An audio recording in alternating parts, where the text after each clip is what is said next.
ಕರುನಾಡು times ಚಾನೆಲ್ನಲ್ಲಿ ಸುದ್ದಿ ಮತ್ತು ಜಾಹೀರಾತು ನೀಡಲು ಈ ನಂಬರ್ಗೆ ಕರೆ ಮಾಡಿ.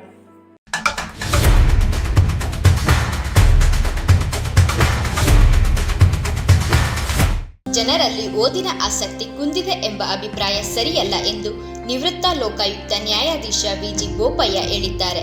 ರಾಮನಗರದ ಬ್ಲಾಸಮ್ ಇಂಟರ್ನ್ಯಾಷನಲ್ ಇಂಗ್ಲಿಷ್ ಶಾಲೆ ಸಭಾಂಗಣದಲ್ಲಿ ಚುಟುಕು ಸಾಹಿತ್ಯ ಪರಿಷತ್ ಆಯೋಜಿಸಿದ್ದ ಅರಸು ಚುಟುಕು ಚಿಲುಮೆಗಳು ಪುಸ್ತಕ ಬಿಡುಗಡೆ ಕಾರ್ಯಕ್ರಮದಲ್ಲಿ ಅವರು ಮಾತನಾಡಿದರು. ಸಾಮಾಜಿಕ ಜಾಲತಾಣಗಳ ಅಬ್ಬರದ ನಡುವೆಯೂ ಜನಪ್ರಿಯ ಸಾಹಿತಿಗಳ ಪುಸ್ತಕಗಳು ಬಿಡುಗಡೆಯಾದ ಕೆಲವೇ ದಿನಗಳಲ್ಲಿ ಮಾರಾಟವಾಗಿ ಮರುಮುದ್ರಣ ಕಾಣುತ್ತಿರುವುದು ಓದುವಿಕೆ ಇನ್ನೂ ಜೀವಂತವಾಗಿರುವುದಕ್ಕೆ ಸಾಕ್ಷಿಯಾಗಿದೆ ಎಂದು ಹೇಳಿದರು. ಸಾಹಿತ್ಯ ಎನ್ನುವುದು ಮನುಷ್ಯನ ಜೀವನದ ಅವಿಭಾಜ್ಯ ಅಂಗವಾಗಿದ್ದು, ಕತೆ ಕಾದಂಬರಿಗಳ ಓದು ಮನಸ್ಸಿಗೆ ಪ್ರಫುಲ್ಲತೆಯನ್ನು ನೀಡುತ್ತದೆ ಎಂದರು.